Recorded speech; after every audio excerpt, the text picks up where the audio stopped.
Live, dude. We are live. It is 3:10 p.m. Central Standard Time in the United States, 9:10 p.m. GMT in the UK. I did fuck it up. This is the Nomad Tech Project with Sam and Joe. Hey.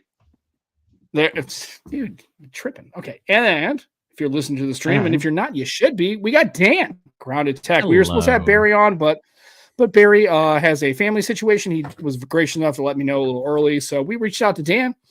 He's not feeling great, but he's always feeling us. Yes, I'm the backup. Well, so if you're part of the gang, Dan. If anything goes wrong right now, it's all Barry's fault, so it's fine. Right. It's all Barry's fault. But no, so Barry, hopefully everything's going on okay with him. We're hoping to have him on next week, but he was gracious enough to let me know that he had something coming up. So we thought we'd reach out to Dan because, like I said, at the beginning of the end of season 2, beginning of season 3, we're going to have just a core group of humans. And Dan is one of our favorite core group of humans. Even if he's not going to say Dan is a human then. And Dan is a human. No, we're still not sure. He's more a machine, right? More machine than anything. But so how you been, man? It's been a couple minutes, man. How you been? I can't remember when the last time I came on, to be honest. I think it was been time. 5 months ago, maybe at least 3 or 4 months ago, maybe. I think I started my job by then, hadn't I? I think I started my job. Yeah, you were already. I think you had just. I think I just started it.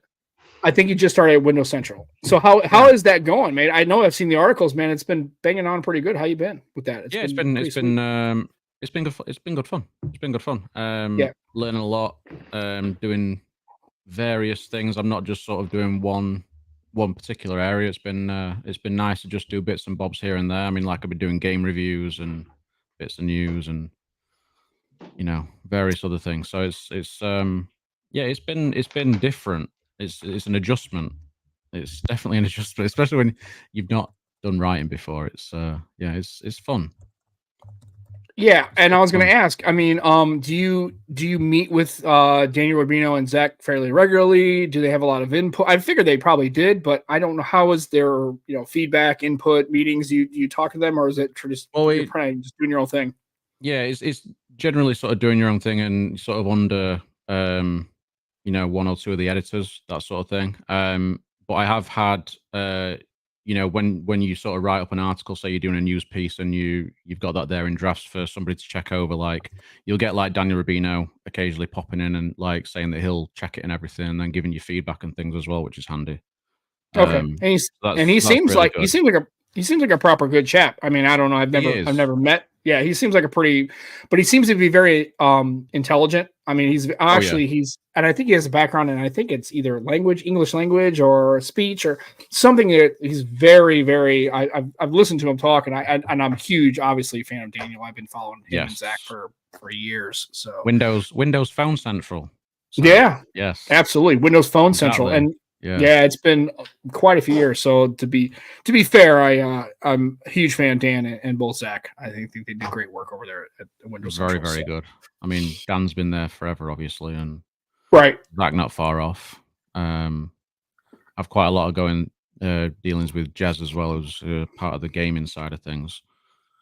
And it's a learning experience. I say it's a very. I'm used to working in retail. Joe can attest to this. Like I've always done retail. That's all I've done, working in opticians. So going from retail that sucks. to yes, exactly. Joe knows.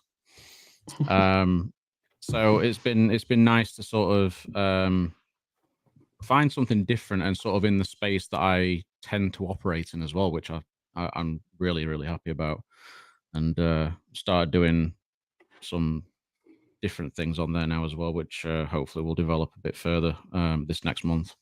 So Dan, touching on that, writing on different things, is there a subject that you've written about that you thought I'd hate writing about this, but you've actually really enjoyed? It's funny because like obviously Windows Central's covering Microsoft stuff, so I'm a bit out of the loop with Microsoft things now, and I don't tend to follow that stuff very much. I mean, when you're doing news pieces on things like Microsoft Teams and things like that, like not my thing, right? I mean, probably not many people's thing. Well, to be watching this. I mean, well, to be fair, do, but yeah, I use Teams literally in my job every single day. So it's actually important to me because Teams has it's okay. But as far as like a lot of users.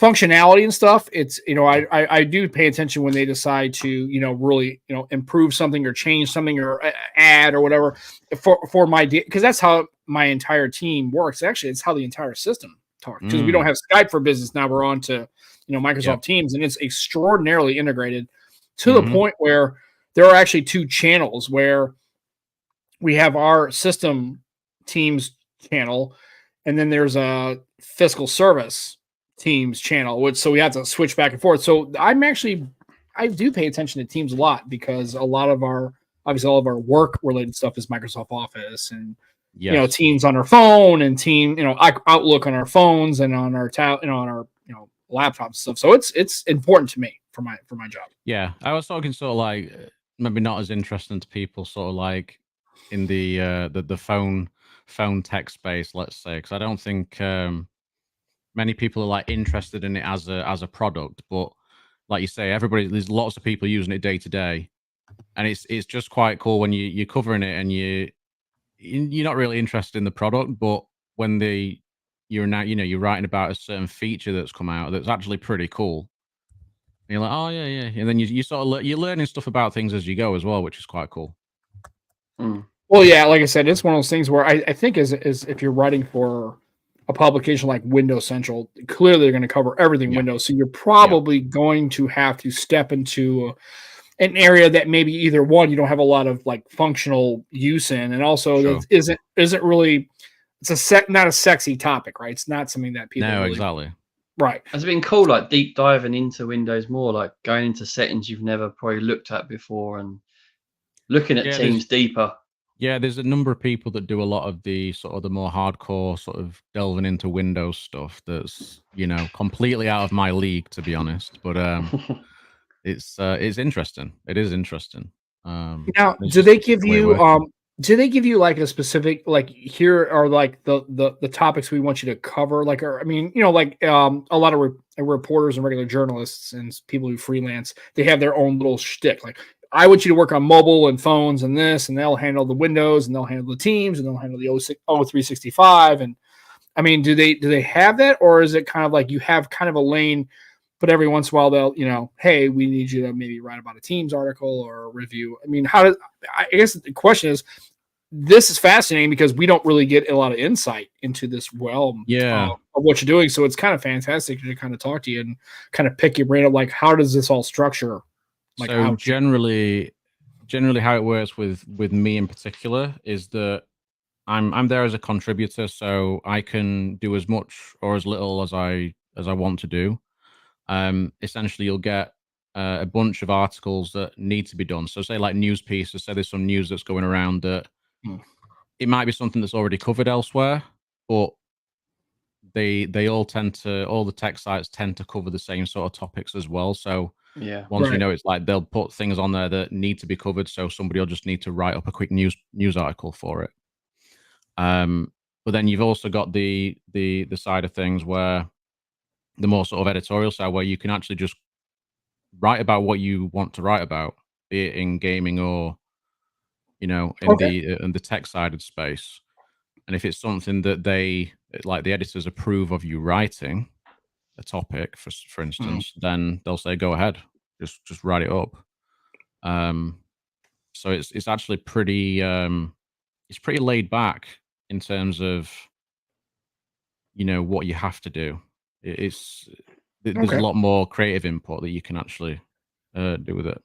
Right, and without getting into the specificity of like financial compensation, because I don't want to get into that, but like, so because you aren't a full-time writer that's getting handed articles and you're more freelance, I guess they handle compensation differently. Like, so if you were like maybe a full-time guy, or you're more like you're the writer for this set of articles, you know what I mean? It's like I guess is there any kind of variance in the financial, like how does that generally work? The full-time guys are getting paid like a set wage, basically. Like a regular job, like a regular 40-hour job. I think that's how it works. I'm not like totally into like what everybody else's financials is, but I believe that's how it works. They get paid a wage, whereas us freelancers are getting paid per piece. So it's quite different. Thanks, Aditya. Yeah. I know. And of course, Aditya is in the chat, friend and family of the show. We love him. And by the way, everybody, I decided after about 6 or 7 months of fighting that fucking XLR mic that I was trying to fight, I decided to go out and I have a new audio setup. So I'll just show everybody because I can do that. Ooh, RGB. RGBs. I don't know how I feel about the RGBs. I'm not really feeling the RGBs. I mean, they're okay, it, mate. I like it. It's okay. I mean, really, obviously, this is clearly. I mean, clearly, obviously, it's not my actual content. Clearly, I don't want to sound better, but I don't know. And then the guy said, "Well, we have a white and a black model. Which one do you want?" I'm like, you know what? I think I want a white one. And I didn't even notice until Dan came on that he actually has a white mic with a. Yeah. I was like, well, okay, I can't be as cool as Dan, but at least I can have the mic. You can. You're cooler. Oh no, not come on. So, anyways, hopefully, like I said, it just seemed like I could never hit the sweet spot. Either it had clarity, but it was muffled, or it was too quiet, or whatever. And I guess really what kind of really was the turning point was when Steve Litchfield was kind of like, "Hey, it sounds great, but you're always so much quieter than Joe." Like he gave us that feedback before the podcast had started. And after that, I was like, I'm going to give this a couple of more rounds of trying to kind of muck with it. And if I can't get this thing to work, and then last night I was on the member Zoli stream with GG and Barry Johnson and all them and LaShawn. And I just wanted to go back and listen to the YouTube stream. And I was like, okay, that's it. I can't anymore. So I decided to go outside today and went to my local Best Buy, and they had one in stock. So I thought I'd pick one up. You've simplified the setup, and that to me is the way to go. Also, too, is right.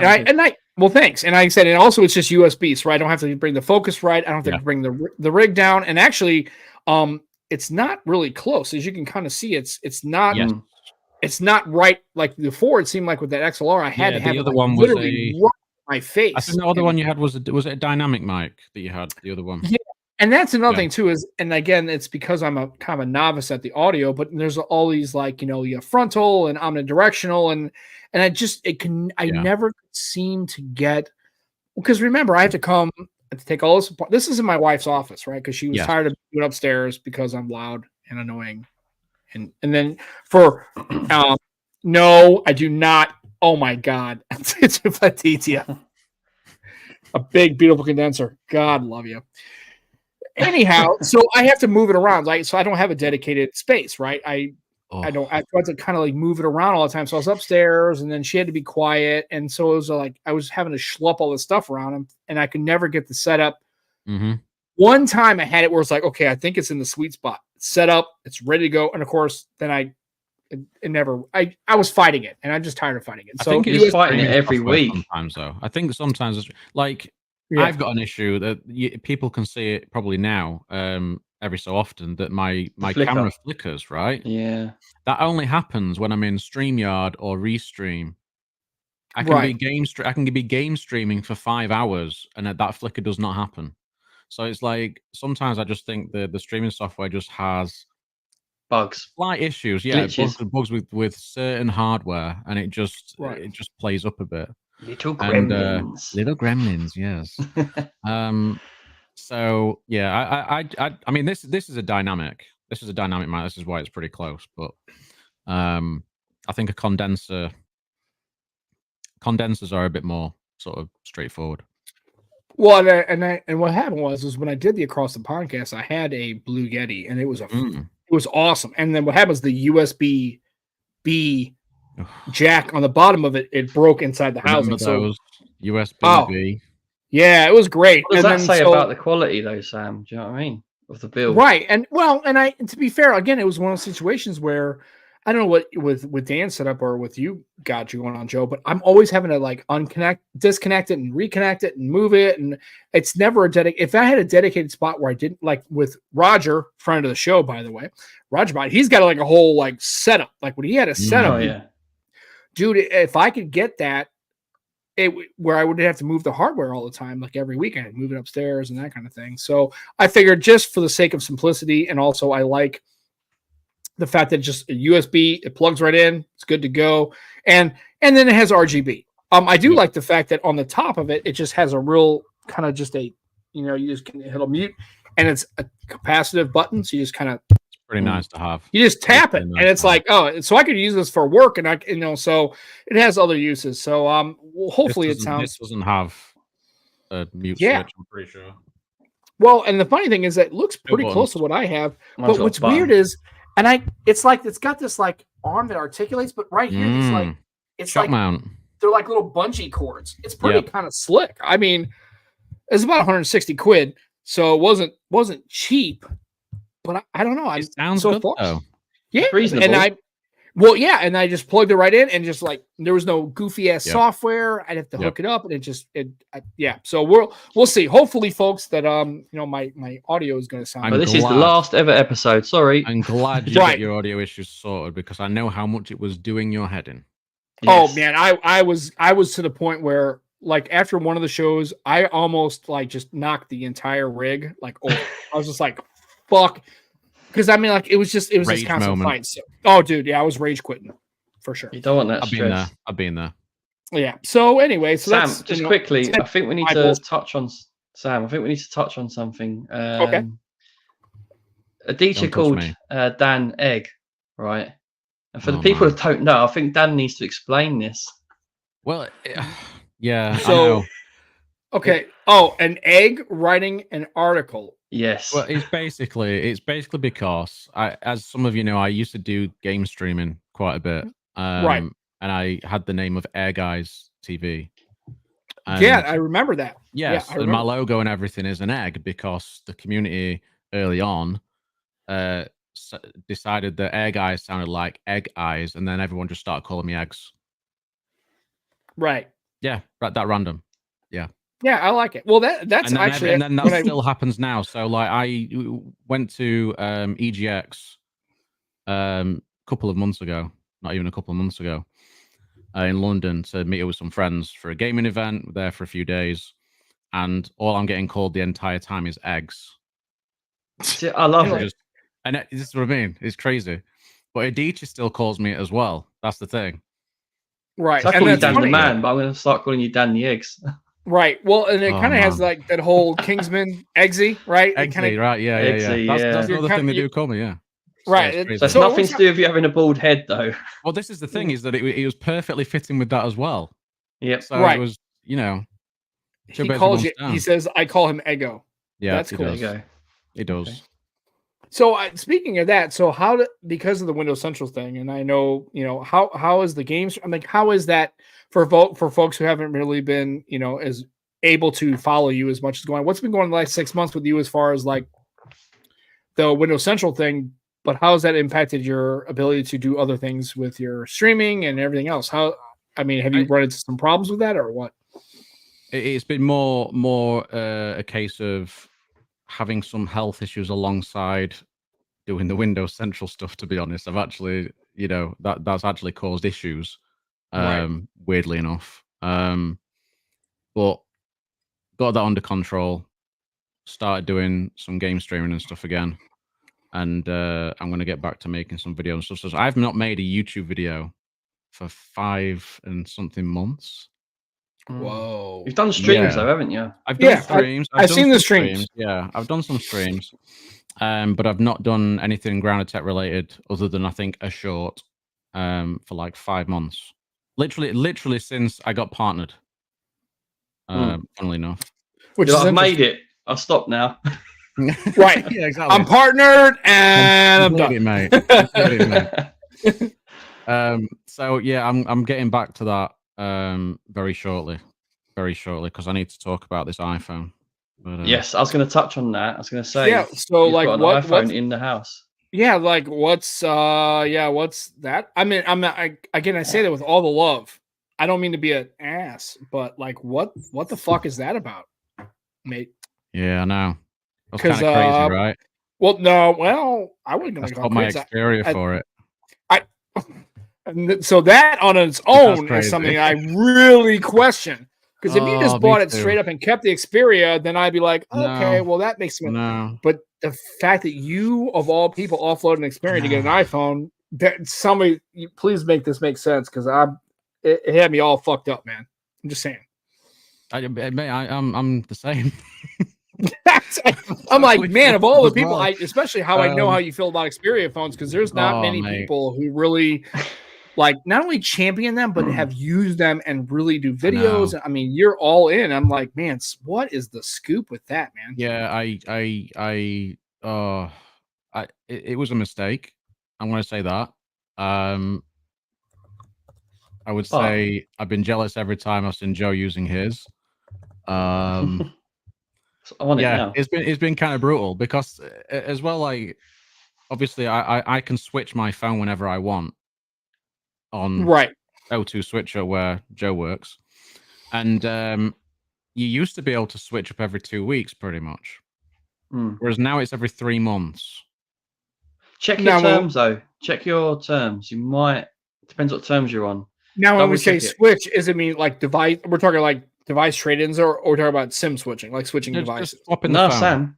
The proposition is you hand your phone back as long as it fits criteria.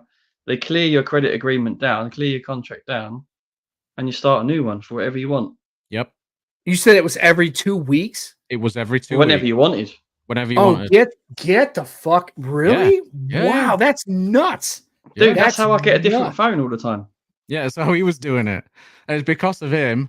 It's because of him changing all the time and taking all his offers that they've changed it to 3 months. Well, I had no clue. You never explained like the so. And is that specific to O2, by the way? Or I think EE have got a similar thing, but I think O2 is still the best option for that. Yep. Man, dude, no. Okay, now that starts to line up. I was like, what the hell's happening here? Because it's like Joe's like, I got a phone, and I got a phone, and I got a phone. I'm like, how do you clear all these contracts, man? Oh, makes sense. Well, yeah, because now that I have context. Well, the kicker is still it's likely to be 3 months for me, and I'm pretty sure it is 3 months because that's what they said. Okay. Double check your terms because in your Mojo app. I double check, but that likely means that I've got an iPhone for 3 months. Well, what I will say, Dan, 3 months is about the right time to have a phone to really truly test it. I would say it is. It is. But I kind of feel like now, at least a month or 60 days. Yeah, absolutely. I feel like right now, I'm kind of getting to that point where I'm like, I feel like I've seen enough. You know what I mean? Yeah, but you didn't know that beforehand. True. So, that is true. Hashtag blame Joe. Fuck yeah, because Joe didn't tell me like that was a thing. Like I'm actually sitting here like questioning like my life. I'm like, what the hell? How does he get all these phones all? And then he just Ibrahim means for everything. No, blame Joe for everything, not this. Right, all of the things. Right, not just the phones. I don't know. That's why I was just like, how the hell is Joe getting all these devices all of a sudden? Okay, sure. But anyway, well, the funny thing is, so when I was at the store today, Becky came with me because she wanted donuts. She wanted donuts. Not because she wanted to hang around with my husband. No. It's because we're going to drive by this donut place that she really likes. And she's like, hey, what are you doing? I was like, I'm going to go up to the store. I'm tired of fighting this fucking mic. And she's like, oh, hey, are you going to take 55, which is the highway? And I said, well, no, I wasn't planning on it, but why? She was like, oh, because the donut hole. Well, I'm leaving now. So and then I'm telling you, my wife is very good about getting ready, but man, she was in and out in like 2 minutes, dressed, ready to go. Wow. She feeding the donuts. Easy for donuts. Yeah. And to be fair, they have like a maple bacon donut. It's got bacon pieces on it. Yeah, it's pretty legit. Interesting. So anyways, so she came with me, and while we were there, I went over to the iPhone because I was looking, that's where like the mics were, kind of the iPhone area. And I was like, I'm going to tell you right now, man, I picked up the iPhone 15, like the titanium. I'm like, the Pro Max. I'm like, dude, hardware wise, this phone's legit. Like I could rock. If it wasn't the software, I could rock the shit out of the hardware of this phone. I was pretty impressed. It was pretty nice. The one, well, there's probably like a couple of things that sort of bug me, maybe 2-3 things. What are they? Come on, list them. It's well, the smallest thing is that there's no sort of like extra dim mode. really. Oh, like it's okay. It's just you just turn the brightness down as much as you can, and that's about it. Unless I'm missing something, which is quite likely. There's the main issue I have is the cameras. The camera. So focus distance in the main camera, absolutely atrocious. Interesting. I've never experienced anything like it on a phone. It's just I hate it. I absolutely hate it. And because like it you know, like I take a lot of photos of like flowers and stuff, so things that are pretty up close. So it's either the phone doesn't focus and you quite often can't tell that it's not focused, or it kicks into macro mode. Can you turn that even off? After you've turned it off. Oh, really? So I turn it off, and then because you've moved away and gone back, it's then kicked back in again. What? So even if you disable or turn it off, it auto enables. Man. Oh, it does my nutting. So it's not actually off. That's a bit because it comes with a little icon in the bottom left as you sort of get close, and it comes little, so you can just tap it to turn it off, and then it goes back to the normal mode. Instead, well, not normal mode, uses the main camera instead of the ultra wide. But man, like the amount of photos I've taken, I tried to do some comparisons the other day between the iPhone and the Pixel 6 Pro, and it was just pointless because the Pixel's getting this flower in focus, looking lovely, and then the iPhone's just a blurry mess. And I'm like, okay. And then I thought I had a photo, and then realized actually no, it was a macro shot. So does like, tap to focus not work that well? So interesting. I assumed it did. So Tuna says the Pixel minimum distance. Right. So he says Pixel Pro does that too. And yes, but I think on the Pixel you can turn it off altogether. Okay. Yeah, I believe I did on the Pixel totally off. 7 Pro. And he said the Pixel 8 Pro jumps to macro mode quickly too. Yes, right. But I'm wondering on the Pixel 8 though, can you completely disable it where it you can totally turn it off? Yeah. Totally. Yeah. So and I guess that really comes down to really how iPhone and Apple really handle software, right? It's like it almost and this is the main reason I have an iPhone is it almost feels like Cupertino knows better about how to use your phone than you should do. Right. And if you turn off a feature or disable something or move past something or sidestep something or work around something, it decides that, well, you really need this. Like it really would make your experience better. It's almost like it almost wants to take over how really you want to use a phone. And that's how I feel about iPhones for a long time. It's like it's always we know better than you because we know the hardware and software. So really you need to stay in this lane about how to use your device. Like anytime you try to step outside of that lane, it wants to kind of yank you back into the medium. And that's what I like about Android, because you have all the phone, you have all the hardware, you can change software, you can have ColorOS, you can have Oxygen OS, you can have, one UX, one UI, doesn't matter, whatever. And you have a little bit more of some hardware and software anonymity with the devices, because you can decide what you want to do. And Apple doesn't rock like that. Yeah. But then you go to the store and you see like the Apple Watch SE for my wife, and she's like wanting to get an iPhone 15 because she has a 12. And so we're looking at the 15. She's like, man, I think I could really do the Pro Max. I went, okay, well, you generally not liked larger phones, but she seemed to be very interested in it. And my wife could. Here's the thing, she could give a shit less about any of that stuff. Like she doesn't care, like as far as she's concerned. But when we were at the store today, she was just mucking around. She looked at the Apple Watch, and I told her, I said, well, I'm not going to lie to you.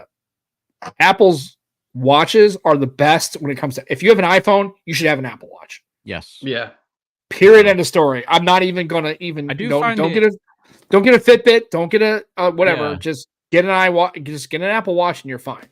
I do find it a bit annoying though, because like it's kind of interesting, like how the accessories are so good and simple to use, but then I just find I said one UI then. I hate that as well. iOS to just be so. It just feels so convoluted and random. Like the software just doesn't feel. It doesn't feel like anything's in like the correct sort of place. It's all sort of in odd places to me. I don't know if anybody feels the same as me on that, but it in terms of like settings menus and things like that, you can't just like change things quickly. You've got to like go into the settings menu. You've got to find things in there, and Yeah, there's no toggles for any. Well, there is a few toggles, but there's not like toggles for everything. Yeah, and maybe it's because I don't use iOS as much as I probably should. Maybe I kind of have a tendency to hunt around the UI and things that I'm just used to doing on an Android device. So that's probably fair. But I agree with you. I think it seems like on iOS, if you've never used an Android device, it probably works okay. Yeah, but if you're switching or you're straddling where you, like for me, I have a bank iPhone, right? And then I have a Android device as my personal. I never feel like I'm always fighting the operating system on iOS. I'm always like, I'm missing a gesture or missing a swipe. I can't figure this out. And I'm like, it's just, I think navigation as well is a pain. It just feels, yeah, it just feels. I mean, like not intuitive. Tuna says it's all about what you're used to, and I agree in a sense, because the thing is, I'm fairly used to iOS. I mean, I had an iPhone 11 as my main phone for like 18 months. It's not really changed that much since then. But like navigation, I find really strange on iPhone, because sometimes you can sort of swipe right, sort of go back on a menu, but then some menus you can't, and then other times you've got to tap in the corner to do it. Yeah, it feels. And I like Simon's comment. Android is just quick. You can just keep swiping from the side, whatever. Like it just works. And I like Simon's comment, especially the second part. It's everything feels like there's two extra steps. It's like, it always feels like there's another step in there. That's how I feel. It never feels intuitive. It's just, and then again, to be fair, before any iOS people or Apple fan people start fucking losing their shit and start screaming like, I get it. It's because I don't use it on a daily basis. I understand all that. I don't think we have many Apple fans listen to our podcast, but just in case there is, Dan, what do you like about the 15 Pro? What do I like about it? I'll tell you that right now, the hardware is killer.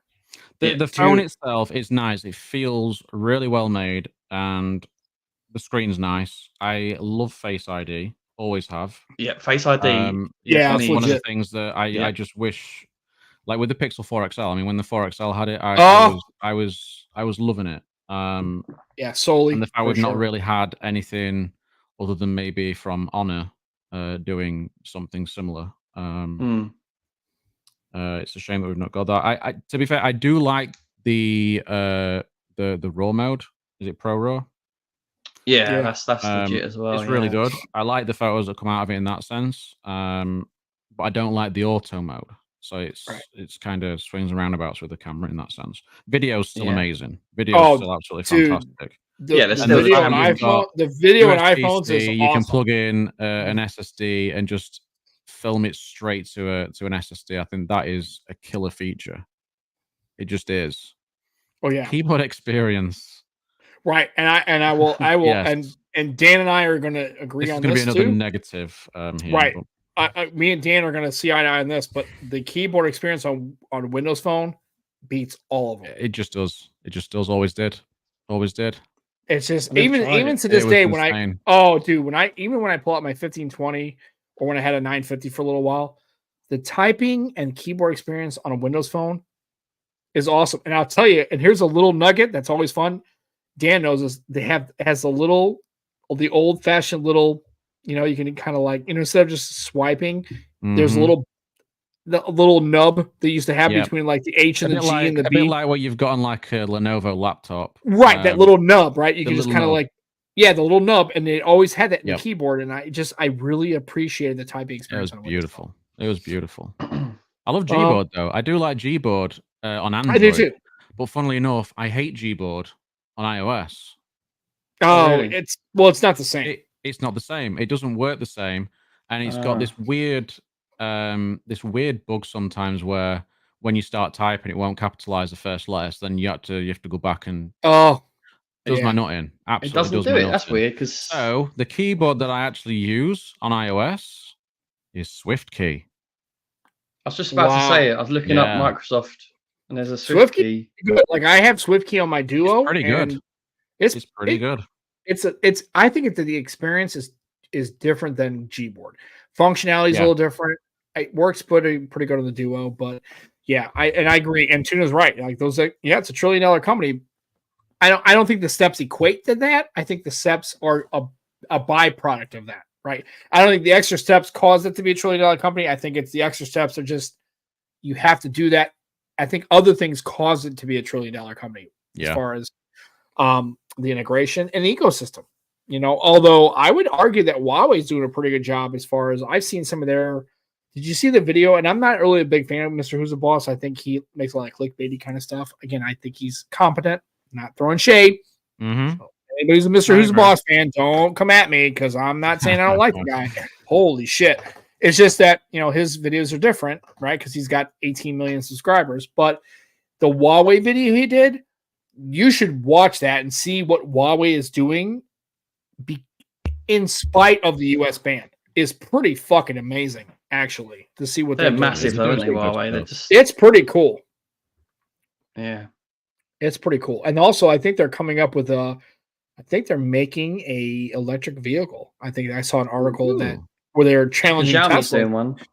Right. And I think Huawei's trying to do it too. So it's interesting to see. But yeah, I really wish it would make my life easier if I liked iOS and liked iPhone. Because it would just be like, but it definitely got my wife interested. She liked looking at the 15 and she saw the Apple, I think it was the Apple Watch SE, I think is what it was. Yeah, my other half's got the SE, yeah. And I don't know, for $299, I don't know much about it. It looked pretty nice. And I told her, I said, honey, if you got an iPhone, there's no reason to get anything other than an Apple Watch. Yeah. Even if you don't have to get the Series 9, fine.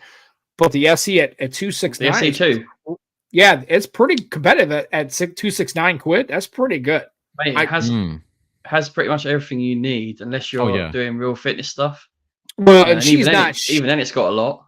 Well, and she's one of those people that, I don't know about your spouses, but she'll leave her phone and then walk away, and it's like in the living room or in the kitchen, and she's not next to it.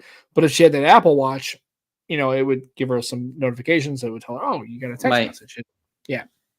Literally so many times in a day, Lauren's find my phone on a watch, and then I hear her phone ringing. No. I'm like, it's in here. It's right. I'm holding the fucking phone in my hand. But if you want to make it go nuts, but I'm literally holding it. Yeah, okay. I thought that was the action button, by the way, is pretty handy. Yeah, I was going to ask you how do you have it mapped? I mean, obviously you do because you're an Android guy, so clearly you'll have it mapped. How does that work? Do you miss it as opposed to the toggle switch? No, but I think I just have it mapped to camera because that's the only. Because all phones should have that. Literally, yeah, exactly. It's like sort of like having the Xperia still being able to launch it, but without the 2-stage shutter. But it's handy to have. I mean, iPhones were a pain in the ass before, having to actually wake the screen up to launch the camera every time. Yeah. Yeah, and the one thing I will say, and I agree with Shark, and I agree with other people, is I cannot get down with a square watch face. It's just so stupid looking. Has to be. Yeah, got to be round. Yep. And here's the thing is, you see people that have Apple Watches, and they dress up, and this is always my argument or my pet peeve is they'll be in these really nice cocktail dresses, and the man will have a suit, like a really nice, and have this goofy ass fucking Apple Watch. I'm like, dude, take that watch off and either put a Milanese band on it or just switch it to like if you have like I have a Citizen Eco Drive or whatever. I have a standard watch for when that's nice. I've had it for like 15 years. And I'll wear that, but there's no way I'm wearing that Apple Watch to like a really nice black tie event. It just looks goofy as shit. And nothing looks terrible than a woman in a nice dress or a cocktail dress or whatever, or a formal gown and having a goofy ass Apple Watch on her wrist. I think it just looks terrible. I'm sorry. That's why I like this one. Yeah, that's nice, man. Galaxy Watch. The classic, yeah. So is that the 6 Classic? Yeah, 6 Classic, yeah. Now, how's the battery life on that? Because I've heard it's not great. Yeah, I've not heard good things. Yeah, it's basically like any other Android watch. You get a day. Yeah, standard. Yeah, my TicWatch gets around 3-ish when using all the features. But if it goes into essential mode, you can use it for like a week. Like I think I charged it. I didn't actually use it properly whilst I was on the honeymoon. Didn't charge it once, other than the last day before we left to come back. I was looking at the other day. I was looking at watches online. I saw the Amaze Fit. That looked pretty interesting. Yeah, I mean, I was looking at a golf watch because the last time I had any kind of wearable that tracked my courses was my my Microsoft Band 2. Oh man, come on. And here's the funny thing. So the other day I found it in the drawer. I charged it up. I can't, the Microsoft Band app is gone. So obviously I can't do anything with it. But what's weird is it kept all my text messages from like 3 or 4 years ago. And really, when I went to the golf, because they had a golf app and it actually had the course that I played just before the show, my range tree course, it still had it on there. So I was able to at least track my shots. Now, obviously I couldn't upload it or anything like that, but I was actually looking at, I don't know who the company that made it. There was a golf. I don't need anything elaborate, but I can't remember what it is. But I just want to make sure that it gets regular notifications and stuff like that. So yeah, I thought it was kind of slick. But the funny is, I thought about you, Dan. As soon as I put it on, oh mate, I still think that's one of the best wearables that I ever used. I've not had one better. I've not had one better than that at all. It's funny because I was looking through some of my older photos earlier and literally came across a picture that I'd taken of my Band 2. Oh, it was so good. Funny. I know. I realized that people had issues where it was failing and then breaking, and I totally get that. The day before the warranty ran out. Yes. Oh, mine has been pretty good, but like I said, I charged it up the other night and I put it on this morning, and I was just kind of looking through it, just kind of seeing. And I was like, man, if I could get any application to get this to work, I would use this every flipping day. How smooth was that thing as well? Just like Windows Phone, it was just so smooth. And quick. Yeah, it was just great. Absolutely. And then so apparently Fat Produce is Captain. Oh, Captain, my Captain is a fan of things of specifically the Amaze Fit. Apparently, and he has an Xperia just to point that out again. And then somebody in the comments right here, I knew he asked, Dan, here you go. Oh, no, what? No. Why would you do such a thing? Because you know he was gonna. Why would you say this? Because it's you. God, if it was anybody else, I would say that they would just let this slide, but they know how you feel about the Xperia. Oh man, 5. I set myself up for failure, didn't I? Really? Right. So I guess my question is, if you have to wait 3 months, let's say you have another month and a half or whatever for the iPhone, is it coming off and you're going back to the Xperia? What's the scoop? I am planning on getting another contract. Another one? Yes. I'm getting back into the YouTube stuff pretty heavily soon. So keeping the iPhone, getting the Xperia, and then I'm hopefully going to get a Pixel 8 Pro at some point as well. Oh, well, we had another channel conversation with Tuna and Darren and Roddy. Well, apparently I'm in the 7A camp, and I'm curious why that is. I don't know why. The 7A camp? Yeah, because they said Sam should get a 7A and Dan should get the 8 Pro.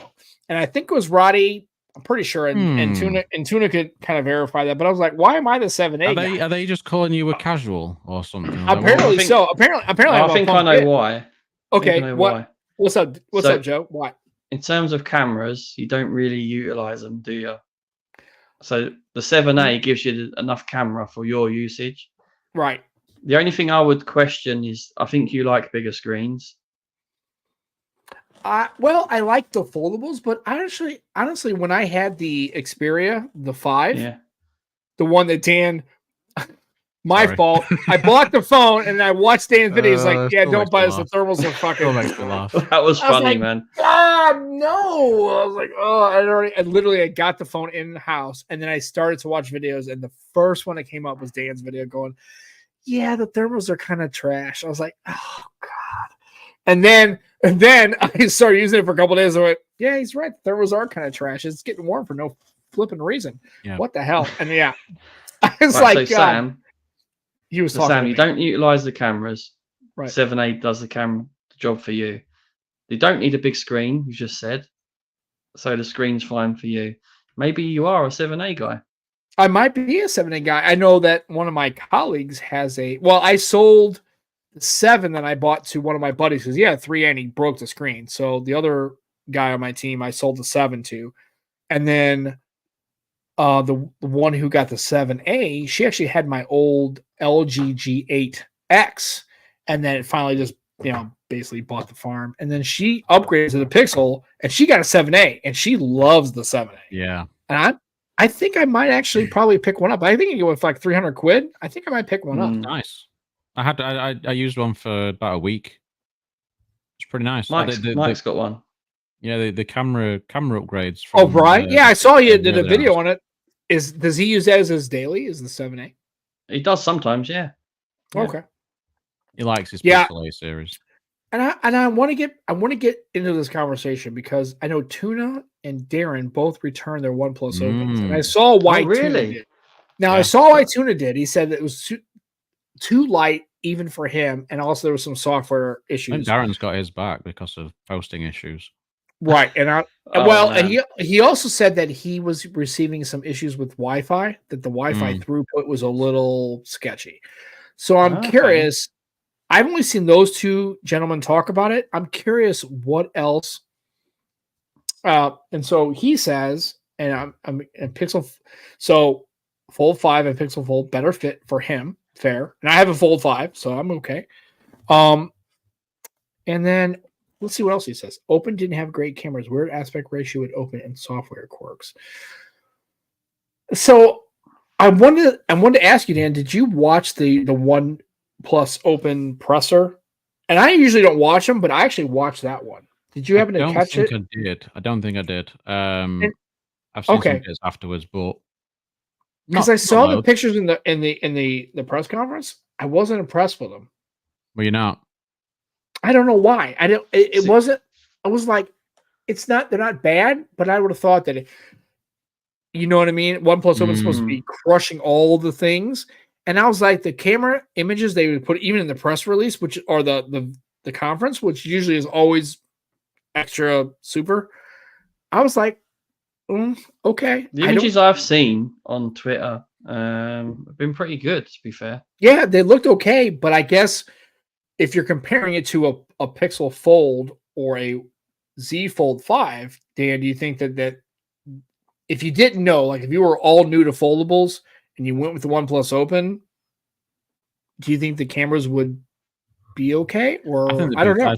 I would expect them to be fine. I mean, there's no doubt that the camera hardware is just superior to everything else on a foldable.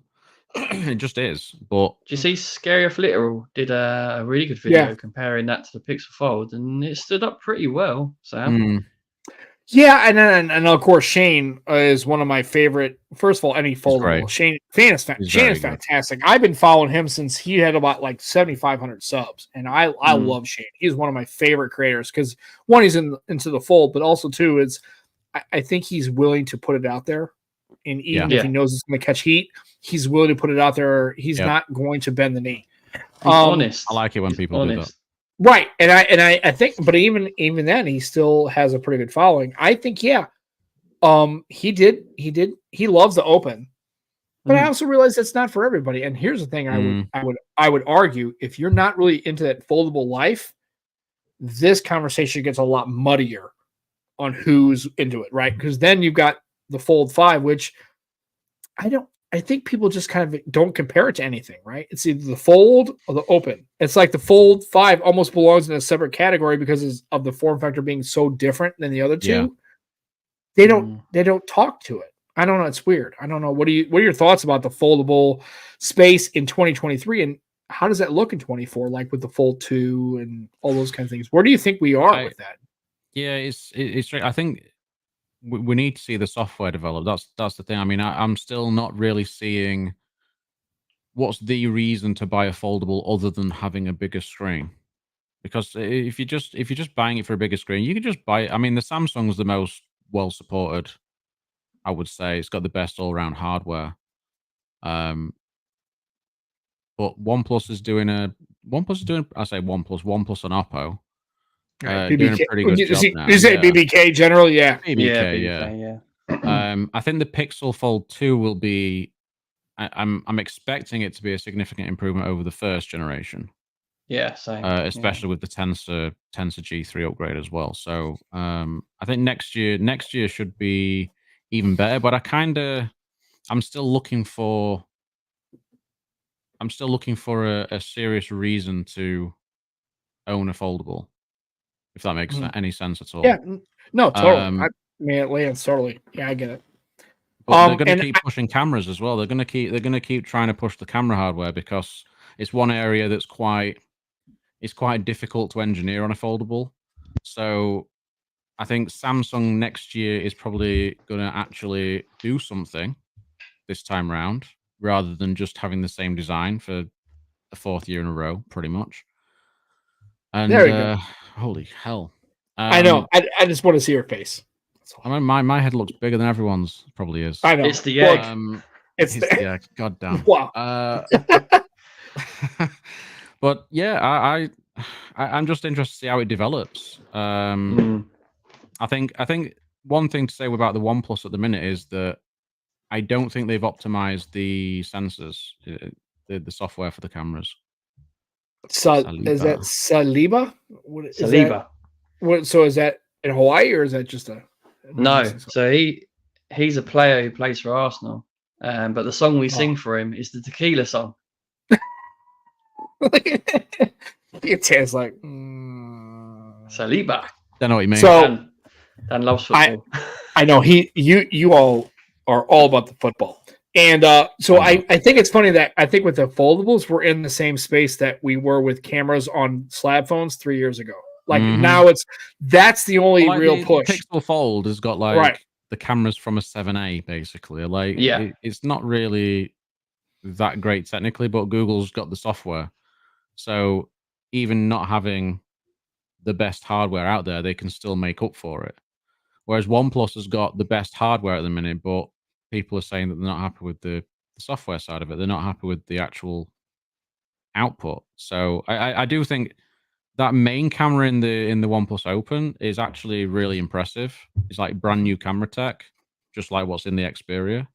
Yeah. I just don't think they've optimized it. I don't think they've optimized it yet.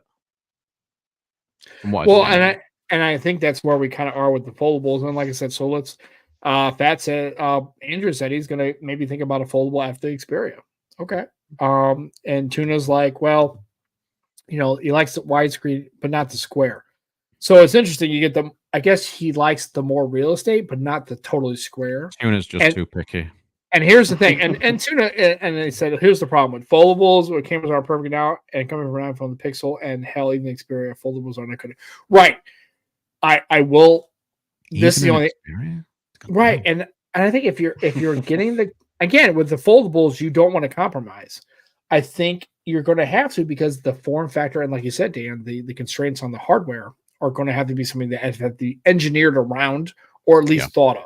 Because remember, with the foldable, you have a double thickness, right? So you can't, and I'm still going to argue that as far as the device that makes you multitask and makes you better multitasking is still the Duo, bar none. Yeah. Because anytime you engage the device, you're automatically multitasking every time you open it, right? I think the problem with the foldables is I think there should be two camps. People like me who I'm deliberate about multitasking. I'm okay with opening the device to get to the content I need to get. But because the Duo is dual screen, you're always in a multi-screen. Even with my Fold 5, I realize that I have to make it multitask. Like it's not, the default is a single screen, larger canvas experience to watch a video or watch a movie. It's like it's a sort of an afterthought in a way. Right. The multitasking isn't the default operation. The Duo was literally designed for multitasking. That's all you can do with it, because every time you open it, you have two panes. You have to use, and it forces you to use both. So you open up your email, and while you're at it, like, I don't have to change out of this screen. I can just open up the scores if I want to see what's going on in the sports game, or if I want to see what's going on with the news, or I want to check a YouTube video real quick, or read a Twitter feed. X feed, whatever the fuck it's called now. I mean, whatever. Twix. Yeah, like the candy. Do you have Twix? Do they have Twix in the Twix candies? Twix, man. Yeah, we have a Twix. Okay, I'm just checking. Yeah. Then they don't. Not as good as they used to be, but yeah, we've got Twix. Right. So, like I said, with the Duo, I think it forced you because you had to open it to engage in any content because there was no outside screen. It automatically puts you in a multi-screen and a multitasking vibe. Whereas the Fold that I've used, I have to make it multitask because it's really just one bigger screen on the outside screen that I was using. I just open it up to see the bigger canvas. It really is what it is. So, the one thing it's a shame. Yeah. I'm sort of wondering if we'll start to see next year is if we'll start to see sort of maybe like an A series foldable, like a cheaper version. Yeah. I wonder if we will start to see cheaper versions because I think Samsung could push something like that potentially if they wanted to. I think they've got the capacity to do that. Maybe not from other manufacturers, but I think Samsung could do it. Could do it. Yeah, I think so. Yeah. So my question is, Joe, do you still have your Duo? I think you do. Yes, I do. I haven't fired it up for some time, if I'm honest. But I still have it because I can't sell it. I will tell you that this may or may not happen. The other night, I used it for 2 days straight. OG Duo, and I need to fire it up. I loved every minute of it. I don't care if it's out of updates. I don't care if it's out of patches. That's fine. Oh, look at that little pudding face. Oh, it's a sweetheart. And there's a dog as well. Yeah, give daddy some kisses. It's okay. Give daddy some love. Oh, look at that pudding face. Getting his haircut next week. So. Oh yeah. On my birthday. Oh, very good. Happy birthday early. But yeah, man, it's interesting to see how. So I guess you're gonna keep the iPhone and then use the other, I guess, contract to rotate through your phones to test them, try them, review. Yeah, essentially, I kind of want to stick with an Xperia as well because I genuinely did love that phone, and I'm still debating whether to get the 1 Mark V back or whether I'll get the 5 Mark V. I'm interested to try it. I've covered the 5 series a fair bit on my channel. Yeah, that's why I bought the 5.4 and then over time. So I did quite a bit on the 5 Mark II, the 5 Mark IV, and then I think the 5 Mark V would be something good to cover because I don't think you've really got them in the US at the minute, have you? I don't know if you've got those. Not mainstream, no. Yeah, the Steam Deck OLED is with the 5. Yeah, I mean, I'm curious. I mean, so I know the 10 series is always kind of like a step down, but it really just seems like the 5 and the 1, it really just size. Yes, pretty much. But they've changed quite a bit this time round. Okay. They've made the 5 Mark V is cheaper than what the 5 Mark IV was by I think like £100. Which is good because that's always been my knock on Sony. Some of their prices are just really hard to get into. There's some downsides to that on the screen side of things. You lose the telephoto, which a lot of people complaining about, but actually, when you look at the 2x crop on the main sensor of the 5 Mark V compared to the 2.5 times telephoto of the 5 Mark IV, the 5 Mark V actually looks better in most scenarios. So they could afford to knock that on the head and just whack in that bigger main sensor that you've got from the 1 Mark V, which I think is the main thing that comes across. Is easily the better option. And you've got that tiny phone, and you've still got that 5,000 milliamp hour battery in there as well. And apparently, the battery life on that phone is apparently absolutely insane.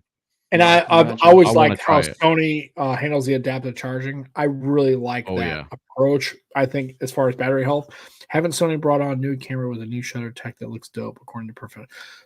Okay, so would that be in this Mark V series, or are we talking about maybe the Mark VI series? Proper camera. It's on about the proper camera. It gets rid of the rolling.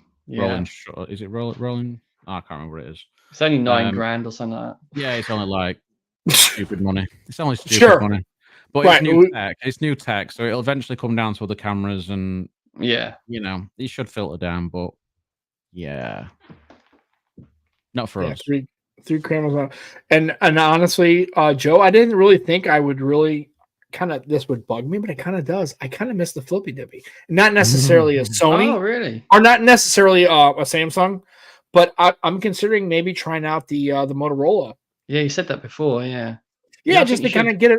get an idea of, but I kind of missed the ultra version or the right. Oh no, I would get the ultra version. Would need a screen that's. I mean, but yeah, I kind of think I kind of missed the flippy tippy. I think they would kind of round out. I would have the Fold 5, then I would have any Moto or Z Fold, the Z Flip device, and then I'd have the Duo to really get the separate dual screen experience. I think I'd be okay.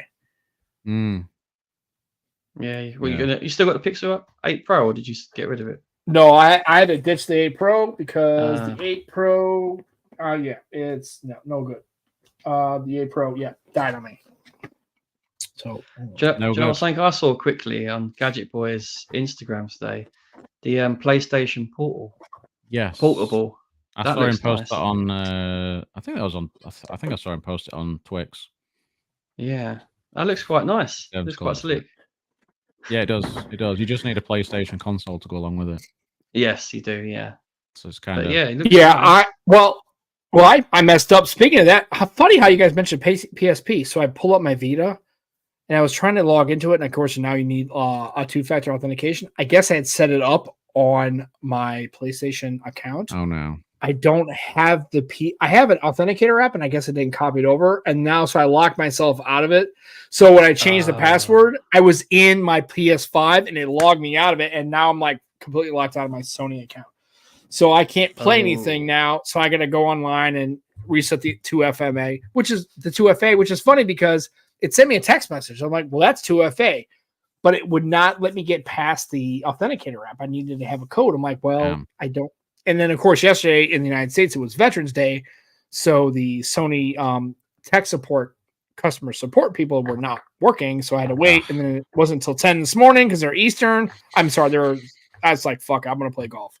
So I got to get that set up again. I got to get that reset.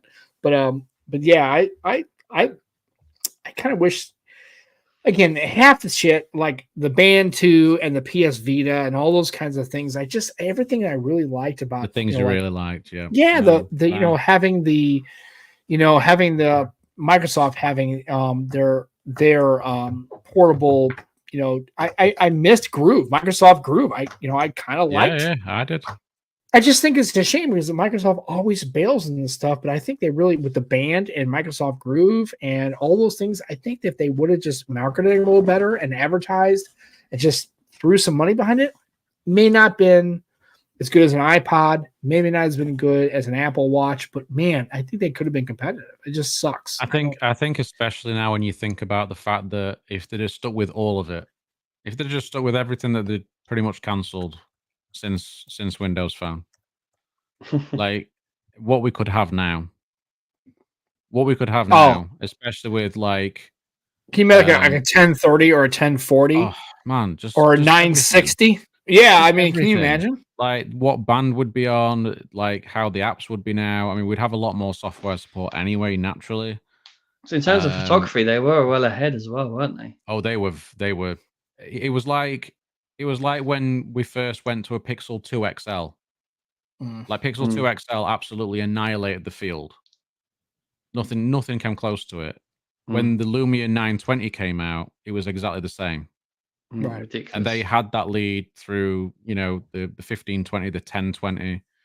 The 950 XL, 950 was still pretty great at the time as well. So right. And like I said, with the 1020 especially, the fact that having the Xenon flash and a 41 megapixel, it had like the ball bearings for optical stabilization. I mean, it's like it was like literally having a professional footballer playing at a primary school. It was like it was even not even close, man. It was like it was so far ahead. And I still to this day, and I don't care. I'll defend this. I will die on this hill. I thought that Nokia and Lumia's their approach to the UI, where you can slide that thing out and have the rotating dials, is the best camera UI ever. I don't care what anybody says. I'll be dying on that hill with you, man. You can at me. It's fine. I don't care. But I mean, LG do something like that though. Maybe they did. I don't know. But nothing beat like camera UI. Yeah, we just taking that. You take the camera and you just slide it out, and then you have all like ISO and the shutter speed. All of it was these rotating dials. You just go. Yeah, dude. Nothing beats it because I just want to have a quick look. Plus, also the all the apps, right? The Lumia Studio, it was all built into the phone. I mean, you had things like we've got at the minute, we've got like iPhones now that had that new feature come out with portrait. So if you take a photo, you can then change it to be a portrait photo. Right. Lumia's had that. Guess what had that before? 2014. Literally, like it's crazy. Like Apple's just decided, oh, we're just going to take all these things that Windows Phone used to have. That'll make us better. Right. And Ibrahim, why is it that some of the best products we enjoyed either love or got canceled? Because just look at it. Just the best devices, just smooth. It's just like look at it. I mean, and that's a 920, right? It's a 920. It's on like a dual core processor. It's just when you scrolling up and down. Got your camera button there. Right. And just when you scrolled up and down and then you scrolled right to left, it just worked. So yeah. Do we know what happened with the team that worked on the Lumias?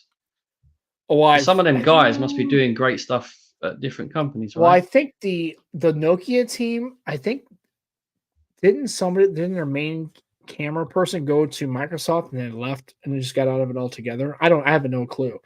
But I'm telling you, nothing beat the Lumia hardware and software experience and having Zeiss lenses. Yeah. Like that. Nothing beats that. Yeah.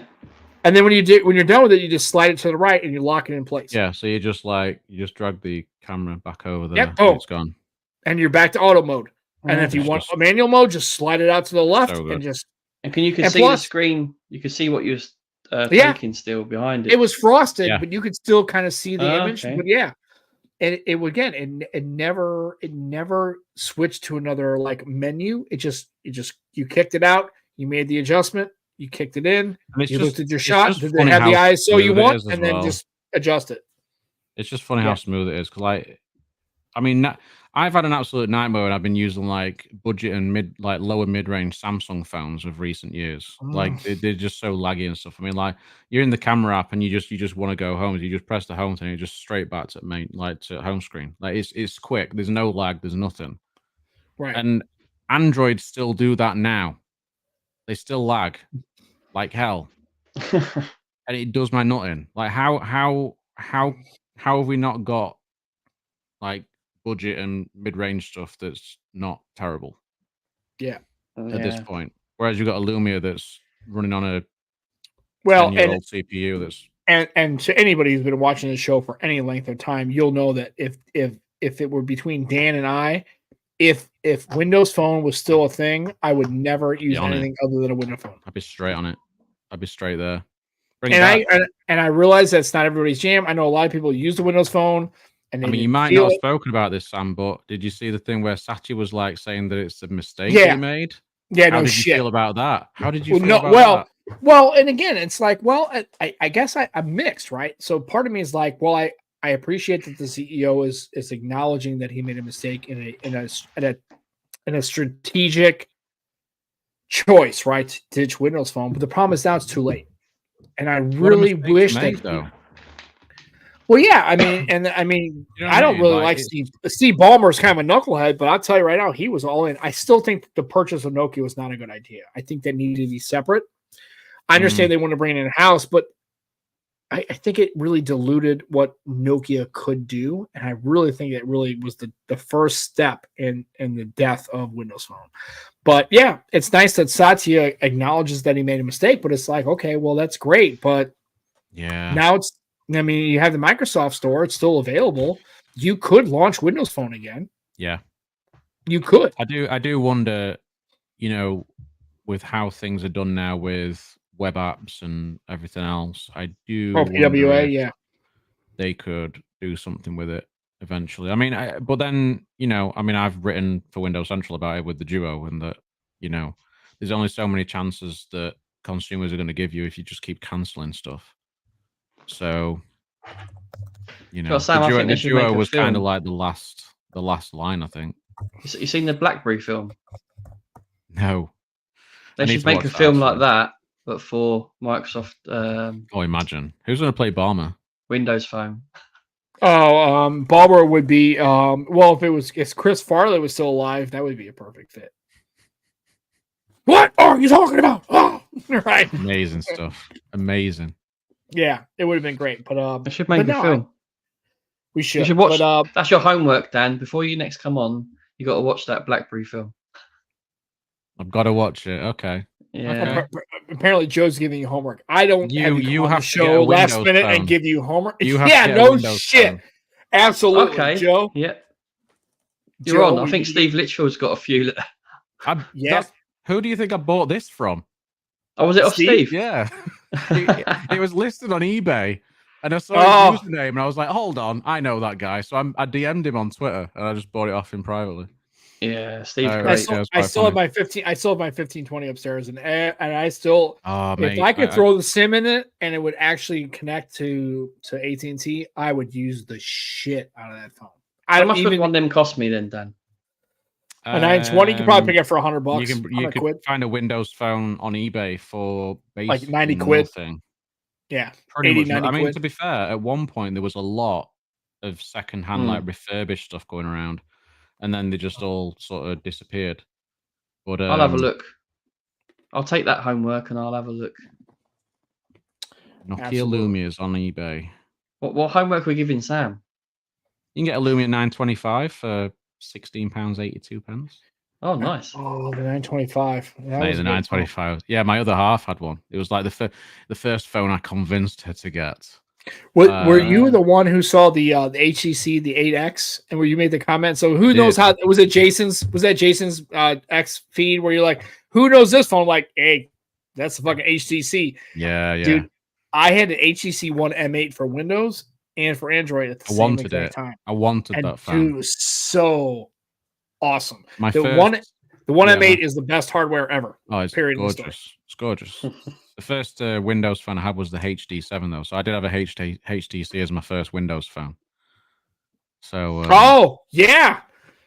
Oh, Dean Norris. Yeah, he was fantastic. I love Dean Norris in Breaking Bad. Absolutely good call, Shark. Yeah, I'm in. It's a very good call because clearly I can't get Chris Farley because he's not alive. So kind of important, yeah. For acting, I guess the fact that you're alive probably would be pretty important. You know, anything's possible these days. Yeah, I'm just saying. AI. Right. So anyway, but yeah. So now that you got some homework, Joe's got some homework. He's got to get a Windows phone, and I'm still waiting for my. I'm still waiting for my extremeskins.co.uk. I ordered my skin. It's stuck in. I think it's stuck in customs or some shit. It's still at my email back. Well, yeah, about that. About that. So I don't know what's going on, but it's stuck in Langley. Is it what they say? Langley? I guess that's in the UK still. I checked the Royal Mail tracking number. Okay. Like I don't know what happened to it. I have no. Well, I'm gonna try to log in and see. Because I don't recognize the location. It seems like it never left the UK. Shit. But so would it just be skin your shit point for me to buy them for you and then send them out? I was going to say if you can go ahead and just buy them for me and then mail them, I will go ahead and just pay you the shipping. No, you don't need. So because apparently the Royal Mail has got my stuff all in a little bit of a fuck up. I don't know. Can you get request a refund? Well, I mean, they've already shipped it, so I mean, I kind of don't know what else to do. It's not their fault. I'm not blaming them at all. It's like it's not their fault. It's also not your fault. But yeah, I mean, I ordered that thing on October 7th, and it still hasn't left the UK, from what I can tell. That's crazy. Yeah, well, I think you should get a refund, and I'll sort it out for you, mate. Over a month. They're not normally like that. We're getting every time I've ordered that's got lost, mate. Right. So 21 Something going on there. 8132. So let me log in and see as of today. Let's take a look. But yeah, it was it's lost. It's lost. Yeah, here it is, right. Order October 8th, paid fulfilled. Wow. And I ordered and so I even bought the tracking because last time. Okay, so here it is. Royal Mail. So here, I'll you know what, folks? I don't care. You can see what I've got going on. I don't Don't put your address on the. Well, hold on. I mean, I'll scroll it down. Yeah. There it goes. Right there. So, by the way, Joe, close your porn tabs down, Sam. I enjoyed your Snapdragon coverage. Oh, thanks. So there it is, right? Very good. I can't even see it. And so I see it. Oh, so here's what. Let's have a look. Yeah. So here's what the Royal Mail says: track your delivery. Track. Okay. Sure. Fine. Accept. I don't care. Track the delivery. In transit. Well, that's different. I have no idea. Item received. So that's where it was. See, October 10th. Item received by Royal Mail at 10. Langley look at the history. Yeah, what is Langley HWDC? I don't know what that means. That's got to be in the UK still. Item received on the 9th of November. So that's only a few days ago. A couple of days, days ago, yeah. They got it. Chatsworth Avenue Post Office got it. Preston MC. And then this is the way it was until the 9th. So as of the 8th of November. It's not at your house. Langley HWDC receipt. I don't think that is. I think it's finally moved. This is actually what I kept seeing for like 2 weeks or 3 weeks. It was this Langley received HWDC. Where? It doesn't say where. Right. Well, let's find out. Just item received. Item received normally means it's there. Like parcels US bound stuck at Langley HWDC. So it's in Langley. Let's see. It says item received on the 9th of November. Right. Yeah. So it's stuck in the UK. So it's finally moved a little bit. So item received by who? And I don't know. And I don't know where. I reckon that means it's like in the US. That's what I think. Yeah. Well, who knows? All I know is where. Sammy, it's somewhere. You watch it turn up tomorrow. Right. That's why I hope. Where's your post go in your house? Like, is there like a ledge that everyone just shoves it on? No, at the bottom of the driveway, that's 230 meters down. There's a mailbox, and I actually bought a rural. Yeah, you have that, don't you? Of course. I brought the rural mailbox, so it's big, so it should actually get most things. And so yeah, I'm not sure. Hey, did you check it? Jermaine's in the chat. Yes. He hates the UK Royal Mail. Yeah, it's okay. I'm not a big fan. It's fair. But that's okay because normally when I've ordered stuff from Extreme Skins and they've used the regular shipping, it's been like 2 weeks, maybe 2.5, 3 tops. Which is pretty damn good. Oh, fucking yeah. That's why I always order from them because I don't care if it's in the UK. But this has been, it's not, again, it's not only their fault. I think they got it. No, something's gone up there with the Royal Mail. Definitely. That's okay. So we're okay. So anyway, that's so what I'm waiting. So that was just the skin for my OnePlus 10 Pro. Ooh. So but yeah, I think the 7A would be a good, like I agree with Roddy and Tuna and Dan. I think the 7A would probably be, and even you, Joe, we're like, hey, you're not really not a big camera guy, so the 7A really kind of fits the bill, but I still get all the software features. Although I did really like on the 8 Pro, I really did like the audio magic eraser. Boy, that was slow. Oh yeah, I've not used that really yet, but yeah. Dude, I used it once, and I was like, man, this is pretty flipping cool. Like, Would you be able to get like a standard 7 for about the same price as a 7A? Because I think they're going about the same price here at the minute. Yeah, and I was going to ask about that. Do I really want the 7 or the 7A? Because I think I probably, of all things, if I can get it for like maybe $20 or $30 difference, I think the 7 would be the better play. Yeah, I do. Take the 7. Yeah, more premium. It's a nicer phone. Definitely a nicer phone. Absolutely. Well, shit, man. Dude, it's already almost 1 hour and 20 minutes of this show. And that's why we always love having Dan come on, because time just seems to just kind of flow away. The egg timer. Wow. Jeez, man. I wasn't going to go there, but dude, that's... Yeah, I thought I'm an asshole. Aditya would be proud of you. Wow. If Aditya's proud of me, then I've made it. Oh, yes. Right. I need to get my... That's right, mate. I need to get my pulse assaulted. Yeah, it's all God. good. Yeah. I don't know. I'm not in British. That's fine. I don't care. Oh, but yeah, I got to get it sorted because it's stuck somewhere. And now at the sorting office. Apparently, it's been received, but by whom? I don't have a clue. So hopefully, someone has received it. Someone has received it. Who's got Sam's skins? Own up. Who's got my shit? Who's got his shit? That's all right. So, hey, man, and Dan, thanks, man. I realize that, like, literally, we reached out to you like 45 minutes before the show, and I know you're not 100% feeling it. So, man, I always appreciate you coming on because we love you here at the Nomad. You know, I always enjoy coming on. I always absolutely. Like I said, and we always like having you on, and we are also going to make sure that Oh yeah, of course, he's got a flex. Go fuck yourself. Whatever. just to quickly drop something as well. Like I'm starting a Twitter Spaces Tech Talk on a Friday evening as well. I think Joe's gonna get involved with it at times. Oh, so that's starting from this Friday. So when does that start?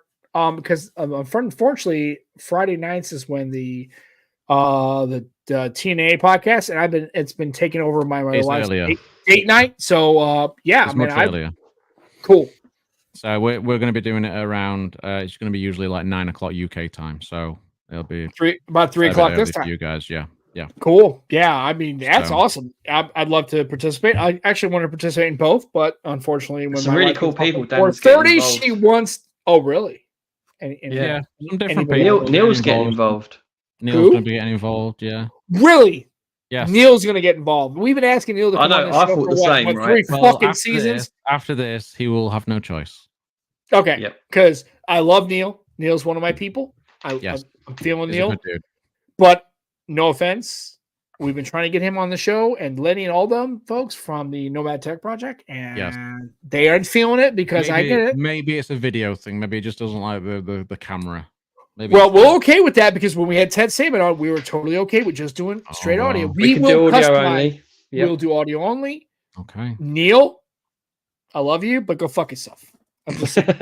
Just saying. I love you to death, mate. You're one of my favorite people, but you know what? We've been here for me and Joe have been like 60 episodes deep, and you basically ghosted us, and now you're gonna hang out with Dan. Go fuck yourself. Okay, it's fine. Magic egg, mate. Magic egg. That's right. Yep. And I say that with all the love in the world. Neil knows that I'm all about that life, and I love that man. But however, go fuck yourself. Anyway, so that's the Nomad Tech Project with Sam and Joe for November 12th, 2023. And Dan, thank you so much. I know you're not 100% feeling great, but thank you always for coming on, man. It looks great. Sounded great. Always looking good, man. And really, thanks for dropping in on a very, very short notice, man. It always makes me happy to see you. Mate. Oh, good. Appreciate it, guys. All right. For myself. Right. Absolutely. Dan the man. For myself, for Joe, for Dan, Grounded Tech. Thanks for coming to the Nomad Tech Project with Sam and Joe. We will be back next Sunday. Hopefully, Barry will be available. He said he just had to move it back 7 days. So we'll have Barry on and Saltara, whatever who cares what shit. That's okay. Joe, I don't know, man. You got this whole kind of like Amsterdam red light district kind of vibe going on. So I'm definitely Roxanne. All right, we'll then. We'll leave it there. I won't sing anymore. Yeah. Right, we're going to leave it there. So for myself, for Joe, for Dan, thanks for coming by. Enjoy your tech. Thanks for stopping by. See you next Sunday. Again, be excellent to each other. We love you guys, and we'll see you on the next episode of the Nomad Tech Project. Also, don't forget the MeWe. Oh, yeah. Participate in that. And love you guys. Thanks for coming in the chat, and we'll catch you on the next one. Bye, everybody. Peace. Bye.